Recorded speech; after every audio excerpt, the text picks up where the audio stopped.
So most people thought that Toy Story story had come to a conclusion at Toy Story 3. What brings us back to Toy Story 4? Well, should we tell them we all thought that? We thought it too. We thought it was over. Yeah, we thought that, well, we enjoyed the end of Toy Story 3 just as much as everybody else, and so when the idea of a fourth one came up, we were thinking, well, what is next for Woody? And that kind of became the answer to the question as well, which is, well, what is next for him? So I'd say that just exploring where you go from there and see how Woody's life is continuing after 3 was kind of the inspiration for this. Can you describe the themes that we'll find in Toy Story 4? Well, we talked a lot about, just kind of going off of that, it's really about second chances. I mean, it's a film that I think what inspired us was exactly thinking about, okay, what happens if you do everything you've done kind of the correct way, you land on your feet, and this assumption that it's never going to be the same. So this idea of giving everyone a second chance, sort of about transition, everything's changed. Bonnie's going to, to kindergarten, and Woody's in a new room, and all the characters are sort of in a new place. So we really I think we're inspired by that as a theme. Yeah. Bo Peep was another big inspiration for this Right. film. We knew early on, we hadn't seen her since 2, and it was time to kind of bring her back, and the idea of Woody reconnecting with her after all these years intrigued us, and kind of building her character into one that would really challenge Woody's kind of point of view and worldview of just what the world could be for a toy. Bo's living this lost toy life, and we loved the idea of kind of pairing that with Woody, who's kind of been safely in a child's room and always been all about his kid. Yeah. So kind of flipping that on its head a little bit. And how's Woody and Buzz's relationship evolved? Yeah, I mean, Woody and Buzz are been best friends since the first one, and we really did take that into account for this film. I don't think this film could exist without their friendship. So in a way, the way they've evolved, where he goes from kind of resenting him and then all of a sudden becoming best friends, their close friendship is essential for this film.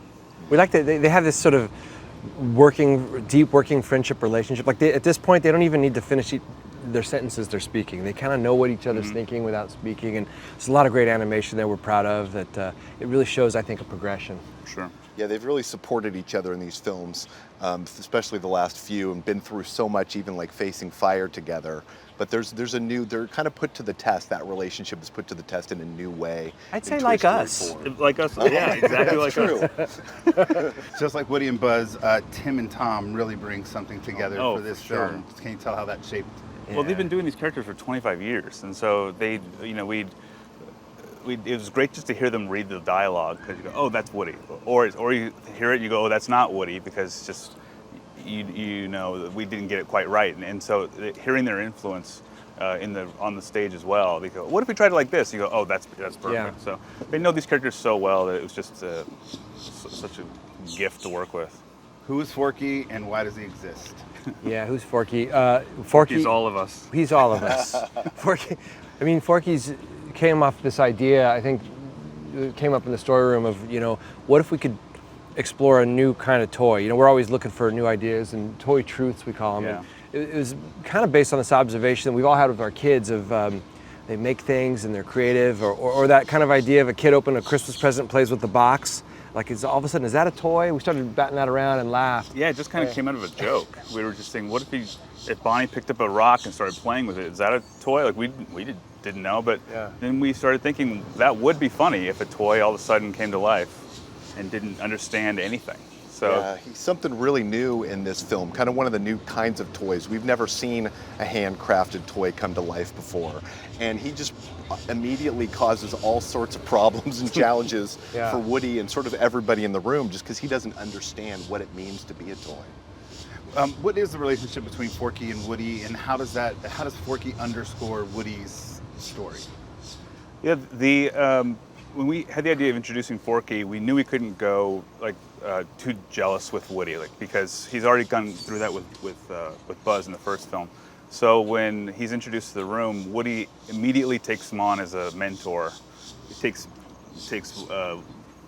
Forky on as he's his mentor, so to explain what it means to be a toy and what it means to be like the most important toy in the room to Bonnie. It's kind of it's sort of an echo of Buzz and Woody in Toy Story 1 in a way, right? A little, yeah. It comes into his life, and Woody's got to deal But with he's mature enough that he takes it he's not jealous of it. He acknowledges that this guy is important in a way that he doesn't understand yet. Yeah, and Forky really gives us the chance to have Woody vocalize in this film the importance of what it means to be a toy and to be there for your child. Yeah. He gives us the chance because he's got to explain all that to Forky, so we get a real idea of what's going on in Woody's head in this movie because of Forky. One of my favorite parts is when he acknowledges that his time with Andy, that Woody had his time with Andy, and Forky's never even doesn't even know who Andy is, but we all do, and I just love that Forky moment. says it, yeah.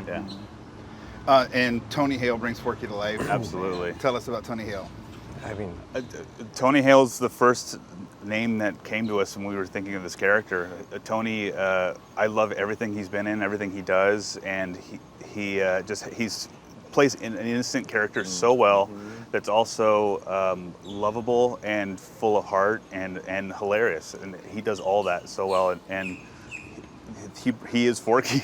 You can imagine, like, we had to write him a letter, and reach out to him and try to describe Forky. It was a hard letter to write. And I remember him calling and asking, as you would if you got a letter like that, he asked, who's this guy? You know, what's he about? I think we said something like, well, he's not quite sure why he's here, and he's having a little bit of an existential crisis. He goes, oh, I'm your guy. I can play that. He's insecure? Got it. I can do that. He's asking the question, why am I alive? Yeah. He's like, I've got that. I get it. He knew how to do it. So we love Tony.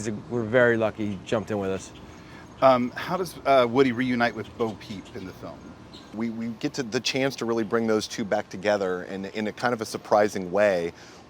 They've gone on this big kind of RV trip adventure. Forky has jumped out, and Woody's kind of main goal is like, how do I get Forky and get him back to the RV?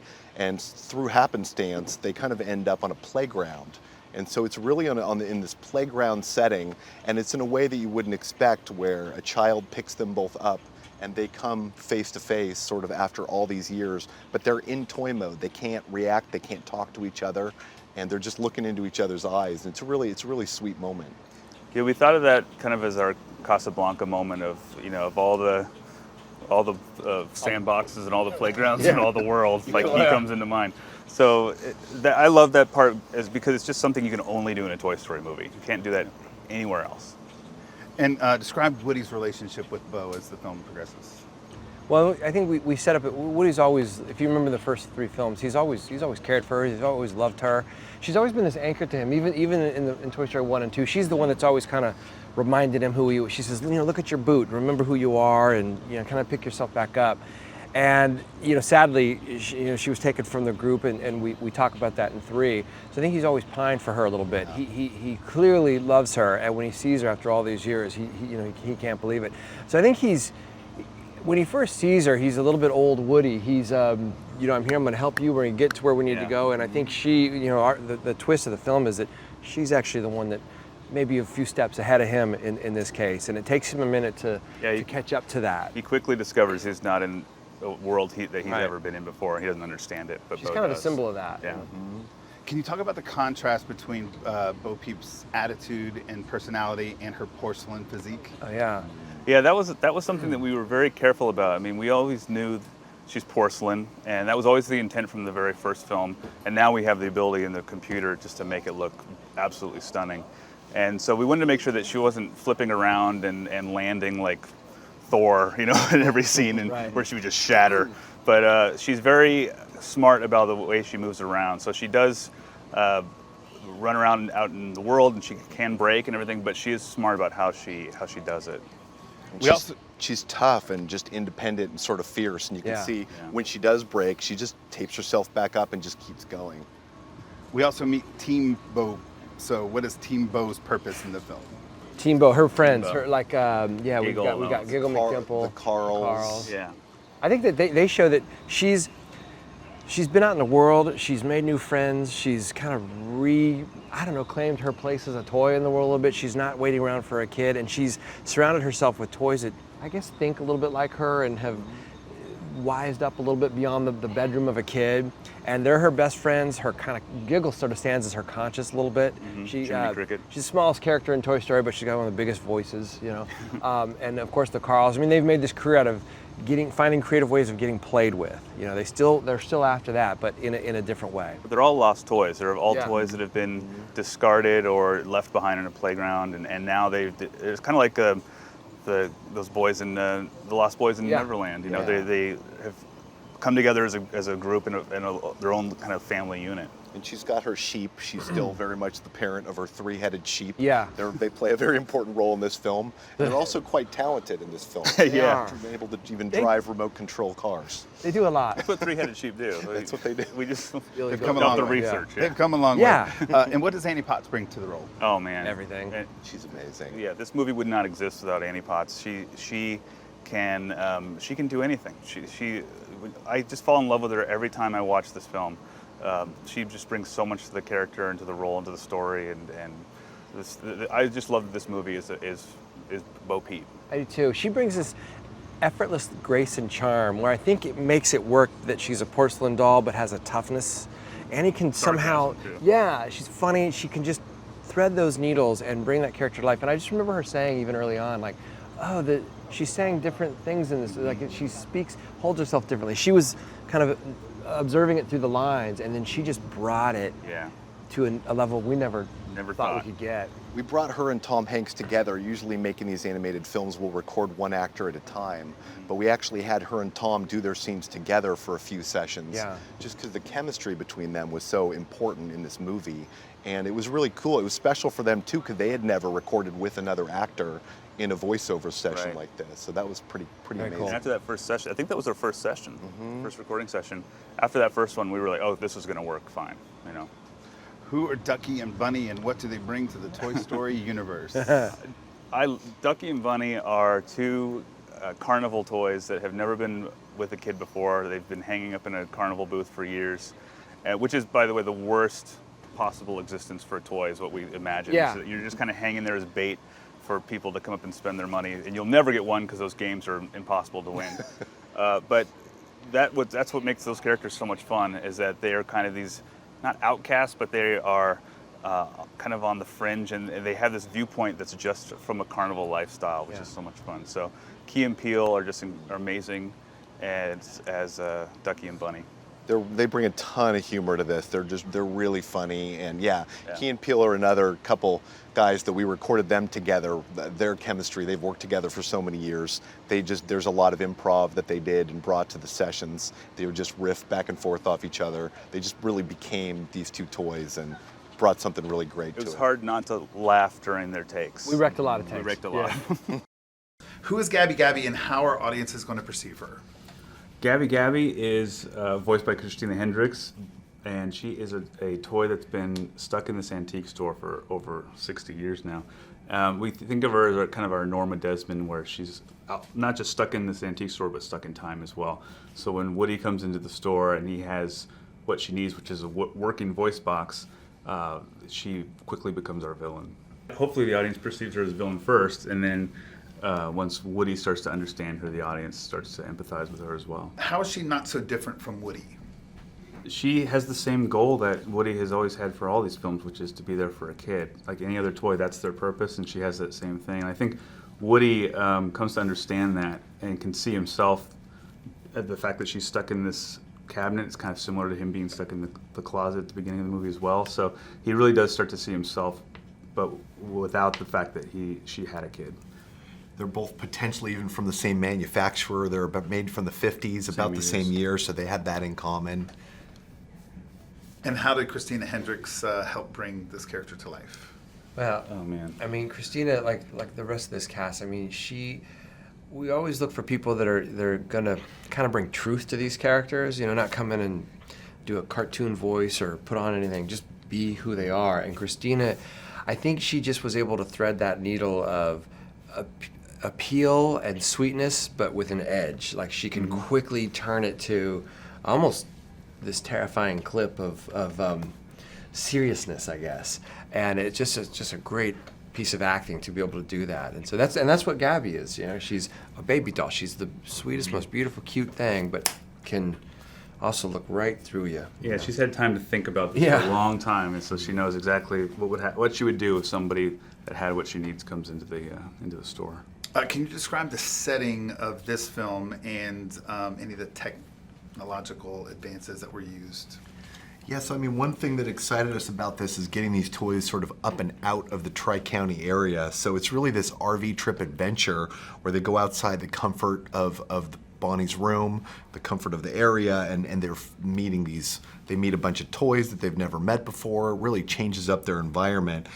We always had an antique store kind of at the core of the story, and that's where Bo Peep was going to be in our initial incarnations of this. But maybe midway through our development process, we decided to take that antique store outside of town and actually have it be somewhere that's a destination for them on this trip, because it was intriguing to us, and we all sat forward thinking about these toys really outside their comfort zone, and where the danger was real, and where it was going to be a real challenge for them to kind of track down Forky and bring him back to safety, and kind of set up the ticking clock of that RV trip, potentially leaving them behind forever. And it was that store that was a big technological challenge. There's 10,000 items in that store, and we had to build and model every single one of those, and then have it dressed in there to make it look like it was just casually placed. And then we used a lot of our backlot to do that as well. So there's props and things from other movies, other Pixar films, that have been placed in there as Easter eggs. Why do you think audiences gravitate towards these characters in Toy Story? Well, we've always talked about, it's like they're toys first. And everyone has always secretly believed that, our toys come to life when we're not looking. And the first Toy Story movies were sort of a receipt that that's true. Like everyone bought that premise. But I think what's under that is we've worked hard to make these characters feel real. I mean, they're believable. They have emotions and fears and kind of blind spots that I think most people that you might know would. And so we like to think like Woody just feels like a real person that you would know or care about, or that would, be somewhat imperfect, I guess. And just the combo of those two things has clicked in a way that audiences around the world have really embraced it all. And what do you think the audiences will take away from the new characters that are so fabulously hilarious in this film? The hope is that they just fit in seamlessly to the world, and that they have as much fun discovering these characters as Woody and Buzz and Bo do as well. That was one of the most fun parts we had working on this film, was creating these new characters. There's a lot of humor that comes out of these new characters too, just in who Forky is. Duke Kaboom brings a lot of just humor. Ducky and Bunny bring some of the biggest laughs in the film. We love those characters. But yeah, Forky really turns the thing on its head, really, by being kind of this wrench in the works for Woody and for the gang, and kind of messes things up for them in a way that sets this adventure in motion. I asked my daughter, it's like, what her favorite characters are in Toy Story, and she's like, Slinky, Bo Peep, and Bunny. Very specific. And I thought it was funny, but it was a nice spread of old and new, Slinky, I thought. And she like that answered. So it gave me confidence. It's like, oh, they're embraced somehow as part of the family. Hey, thanks for watching. Did you know that the first feature film created solely with computer-generated imagery, CGI, was Toy Story from 1985? Over 800,000 hours of mathematical equations went into the film, which works out to be more than a week of computer time for every second on the screen. Do you like my shirt? You can get one for yourself in the link in the description.